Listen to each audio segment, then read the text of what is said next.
this work became my purpose, but I love this quote so much because of two words: momentum. This work is so difficult, and there is still so much more that we have to do. And so many of us are achievers, and all we do is look toward that goal, look toward that goal. But we have to pause and celebrate the wins. And right now we are experiencing so much momentum. So especially for all of our supporters here, just take a minute, take it in, pat yourself on the back, and be proud of all that we have accomplished together. And then the other word that stands out, well, two words actually that stands out in that quote for me, is small action. Now my team, I'm sure, is going to laugh that in the midst of a rally and a press conference, I'm going to talk about the book Atomic Habits. But I am, because I truly believe that there is nothing significant that happens in this world that was an overnight success. That everything that is meaningful in this life is the result of many, many small actions accumulating until a breakthrough moment occurs. And that is what we are doing together, and that is why momentum is on our side. So I just want to remind you, every single one of you, about those small actions that you have contributed to. And just some of them, and I don't know if the poster's being hidden, but some of them over here. So Whitney Strong started in 2018, 3 weeks after the shooting, but in the last 5 years, we have accumulated over 6,000 actively engaged supporters. That is not a small number. It's not as big as we need it to be to cross this finish line, but that is a huge number. Thank you for telling your friends and bringing everyone into this work. Petition signatures. We crossed the threshold from 750 to 1,000 just in the last couple of weeks because you guys work so hard. You talk to all of your friends. And I know that 1,000 is nothing compared to what we can do in the future. And those signatures are so important for when you can't be here with us in the Capitol to represent your voice. Also, in the last year, we have cumulatively sent more than 20,000 emails to elected officials in this building in 1 year because of all of your small actions. If you think that doesn't matter, you're incorrect. It is what has gotten us to this moment. And another, what maybe feels like a small action to so many of the survivors and the victims of family members who have died this year and previous years in Kentucky due to gun violence. It is no small action that you all are here, that you continue to bravely show up when you should be allowed to grieve. You should be allowed to be at home, to do everything that you need to do to survive in this life. But you show up selflessly for all of us. So thank you to the many people in this room who are survivors and who have lost loved ones to gun violence. All of these things, these are the definition of momentum. And I know that I've got tears in my eyes, but I'm happy. And I want you to be happy too for all that we have done together. Also, I want you to realize that these small actions are now accumulating into bigger actions. Just a few examples to share with you. All of your small actions led to, here it goes again. All of your small actions led to one of the bigger moments at the beginning of this, which was then Senator McGarvey coming to our house and having a conversation with us about what policies could work in this state and what policies we could move forward. Your small actions led to that first encounter with retired Senator Paul Hornback and talking to him at a horse farm and having a genuine and authentic conversation about what we need to do to address this issue that is taking the innocent lives of Kentuckians. And then your small actions have led to hundreds of meetings with lawmakers in this building, both Republicans and Democrats, that have led us to this moment. And then eventually, these medium-sized actions become large and significant and milestone moments, and that's where we are today. And I just want to talk about them and pause for a minute. The biggest milestone moment that kicked all of this off was Senator Paul Hornback, the first Republican to say, I want to sponsor this bill. I want to be courageous and I want to do something to help reduce gun violence in this state. And then just less than a year later, we were able to have an interim hearing where we discussed what wasn't called crisis aversion and rights retention then, but we were able to discuss it. And there were people in this room like Senator Westerfield who allowed us to have that moment, and it wasn't happening anywhere else in the country. And then we had subsequent bill filings where we're filing a bill to reduce mass violence, to reduce suicide in our state, and in a bipartisan way, not happening anywhere else in this country. And then fast forwarding to where we are today. And yes, we lost our previous bipartisan team through retirement and Senator McGarvey becoming Congressman McGarvey, but we did it again with Senator Yates and Senator Westerfield. And so what I want you to see is that all of these small actions have gotten us here today. This foundation is so strong, it doesn't stop with any of these people. It keeps going on because of you, not because of them. So thank you for being here today. Thank you for being courageous. Thank you for being resilient. This is what it's going to take, and we are so much closer than we have ever been. So thank you.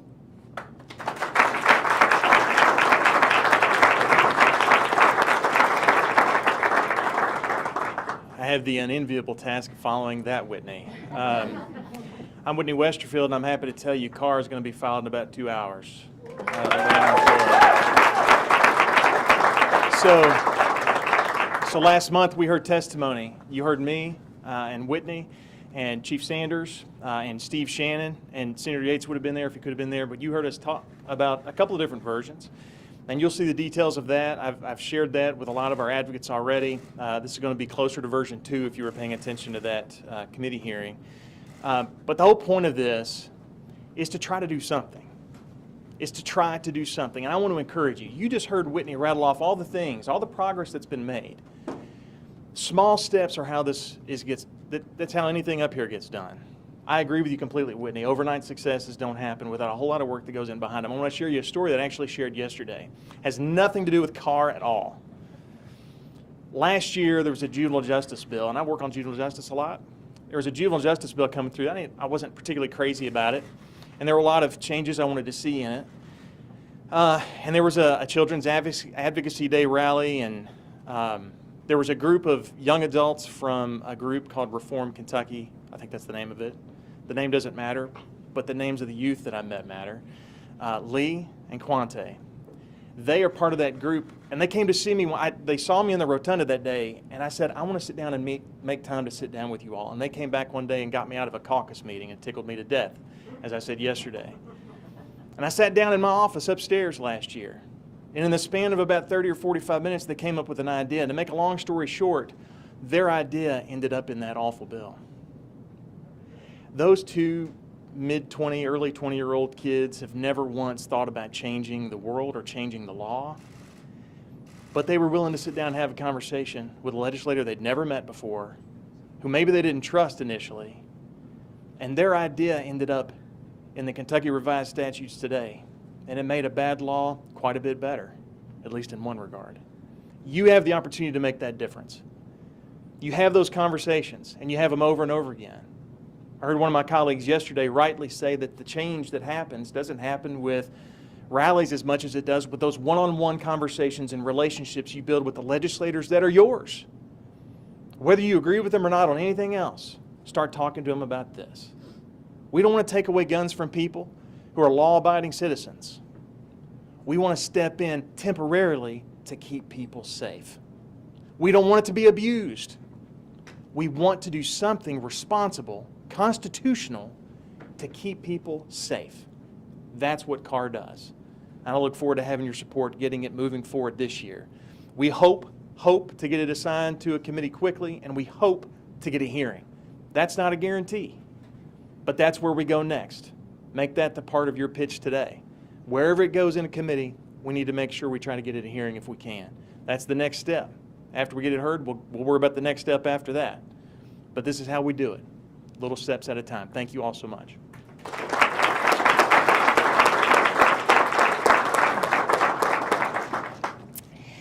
Thank you. My name is Kirsten Russell. I'm from Louisville, Kentucky. And in April of 2018, my mentally ill brother took my mother's life. There were many warning signs.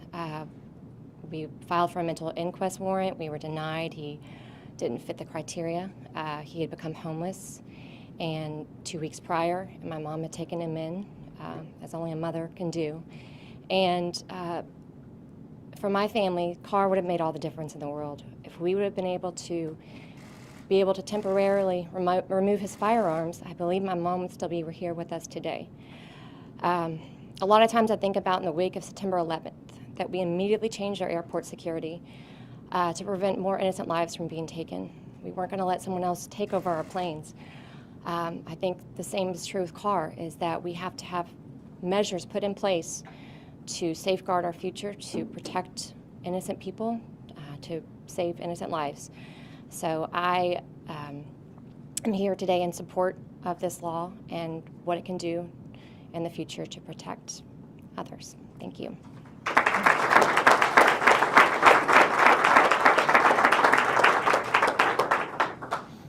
I'm Senator David Yates. I'm here because it's the right thing to do. You know, whenever we start talking about red flag laws and those things, to me, I thought, you know, that doesn't really work. I looked at other places in the United States and I said, no, I don't think I'm really for that. You know, I'm an individual who grew up with guns. I learned to shoot a firearm before I learned how to drive. I had my concealed weapon permit. I was a prosecutor. I did special prosecutions. That was important to have. What changes is this isn't a gun-grabbing bill. This is a crisis aversion. This has to do with people who are in a mental health crisis situation who are going to do harm to themselves or others. So I think about how many people I can talk to and say, how many suicides could be prevented? How many killings could be prevented? And the time has come that we do something. So I'm tired of saying, you know what, I don't know, it's too hard. That threshold's too high. I don't think we can move forward, because we have to. Because public safety has got to be a top priority. And right now we are in a crisis. It's how many people know someone who's directly affected? How many people are directly affected? So I'll tell you what, I've shared too many tears over this. I've lost people that I love, and I know that together we can make a difference. So I think it's really important that we communicate. It's not a gun-grabbing bill. This respects the Second Amendment. It stays within the constitutional guidelines. This is crisis aversion. This is when someone that is a gun-carrying citizen is in a mental health crisis where they're likely to do harm to themselves or others, that temporarily remove the gun. After someone that cares brings it forward, after it's vetted by a law enforcement officer, after it's checked by a judge, and then it's just temporary. I mean, we trust the judge with custody of our children. Surely we can do something.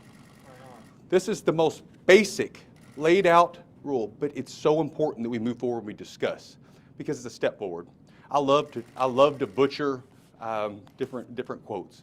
And one thing that comes to mind is, if you can't fly, you run. If you can't run, then you walk. If you can't walk, then you crawl, but you got to move forward. And thank you for moving forward with us.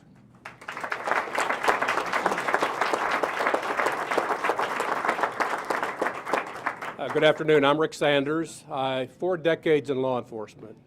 As I stand before you today, I have to commend these people that have had the courage to bring this forward. I looked at the scars on Whitney's arms as she was speaking, and I'm speaking for a 4-decade law enforcement officer who has mental scars of vicious, violent acts that I have witnessed that could have been averted. My journey started back in 2018. On January 23rd of 2018, I was the Kentucky State Police Commissioner, and I was called to come to Marshall County High School. And I had to walk over the backpacks, the phones, the things belonging to children that were in such fear for their lives. And then I also saw a young lady, a 15-year-old lady there laying in the floor dead. You know, I ended up going and speaking with the families, praying with the families, consoling the families, and decided we have to do something. We can't continue to, as David said, we can't continue to just say, let's do something. We have to move forward. And this bill that you are going to see today is the beginning. That's not going to be the final bill. Let's put our heads together and talk about how we can all support making our community safe. People that know me will tell you I'm a law and order guy. I'm a Second Amendment guy. I have a safe full of guns, but I also speak from experience. I'm also a guy, just saw a guy shoot himself in the mouth. And we learned later that he was suffering from mental illness. I also will talk about in October of 2018, we received, as the state police, we received a call from a lady in New Jersey saying there's a guy on Facebook who's threatening to kill our children. We had a trooper, Josh Satterley, who went to that guy's house and caught him backing out of the driveway. He had a rifle, 100 rounds of ammunition, a bulletproof vest on, and I asked people, would you support giving his guns back to him? He was suffering from a mental health crisis. We've got to do something. This is not a gun issue. This is a mental health issue. And we have got to do what we can to take guns out of hands that can hurt themselves or hurt our children. And I'm proud to support what we're doing here this morning. It's not done. I commend the two senators for having the courage to do this. I commend my friend Whitney for having the courage to stand up here and tell her story.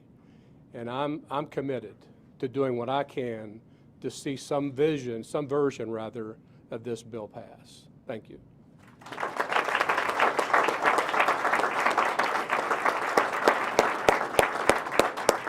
Thank you to the media. We are willing to take about 10 minutes of questions, and it will be Senator Westerfield, myself, and Senator Yates.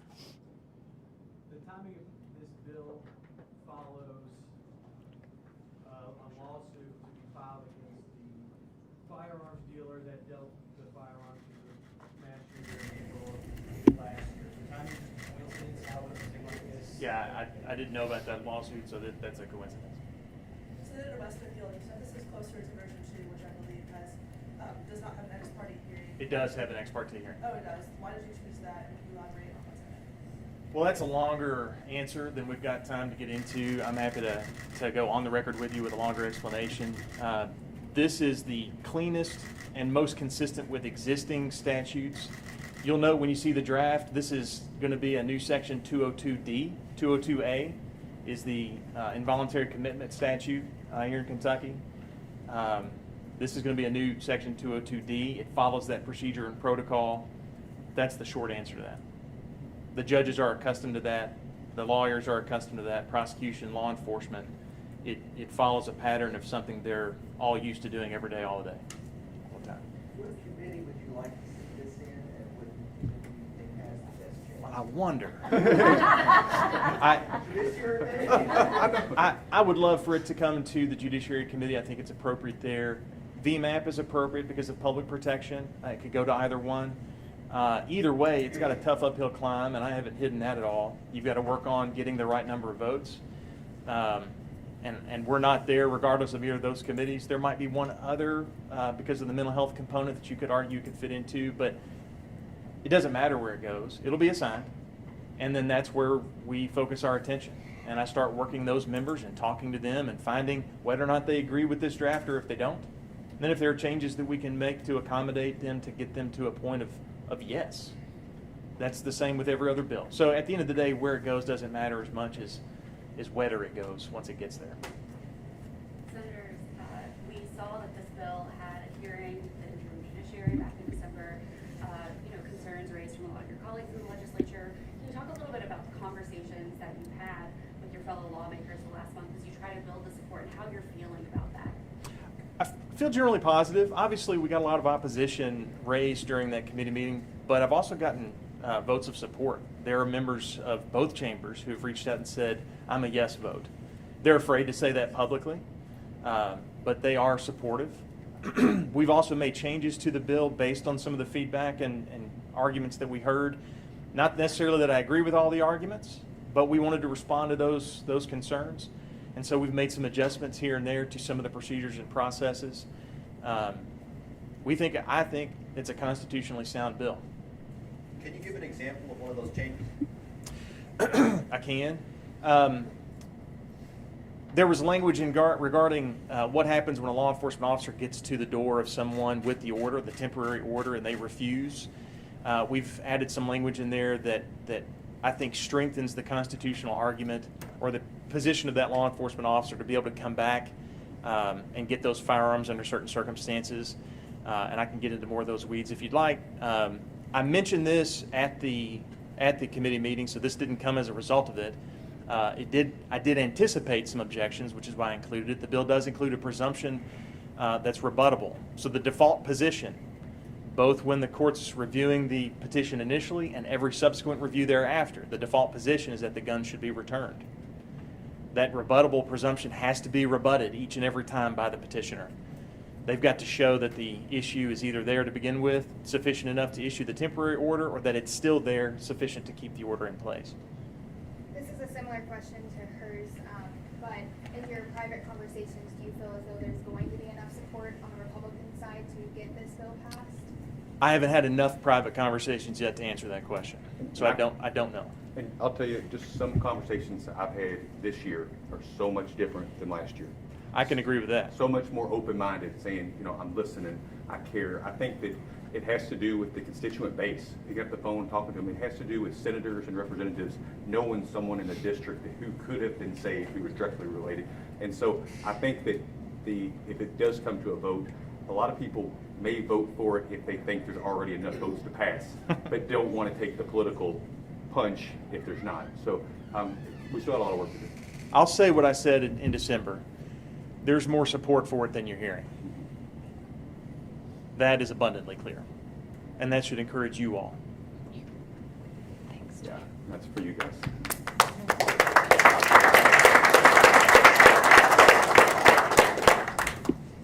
Any other questions? Yes, ma'am. There's a lot of clear question. A lot of specific concerns about this bill is that it infringes on constitutional rights. And I'm wondering, what is your response or thoughts of having had those conversations with those lawmakers who brought that concern? Yeah, I've had conversations with a couple that generally speak about constitutional concerns. They haven't seen the language yet. They will today, obviously, once it's filed. My response to that is, even our Supreme Court, our U.S. Supreme Court, has acknowledged that there are constitutionally valid restrictions. Our Second Amendment doesn't require anywhere in the text of the Second Amendment that you be convicted of a felony before you lose your rights to own or possess or purchase a firearm. Yet we've all agreed as policymakers at some point, and every other state has to my knowledge, that that's a restriction we're going to be okay with. We've established, and that's not, you can look at any constitutional right, and there are limitations set either by policymakers or by the court. And this is no different. This is narrow enough, temporary enough, limited enough in scope. I think it easily meets a constitutional test. Do you ever worry with how narrow it is and how many safeguards there are that it could create too much time between somebody being identified as being troubled and a problem occurring?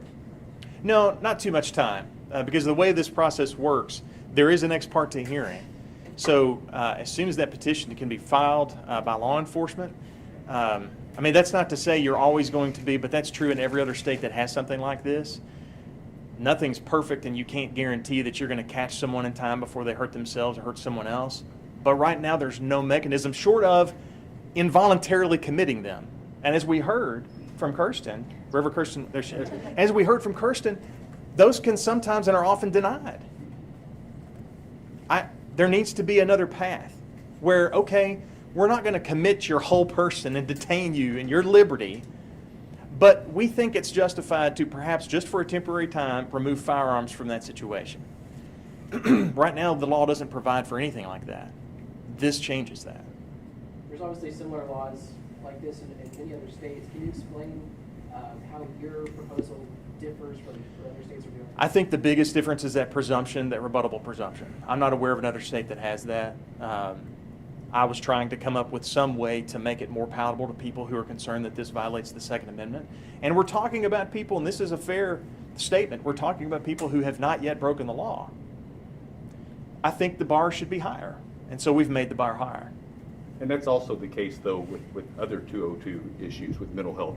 People a lot of times will say, well, how can you remove a right before you have proven that they violate the law? Well, we do that with other health issues as well. And so I think the focus has to be, this is a mental health crisis issue that we're trying to avoid, not only the person hurting themselves, but hurting others.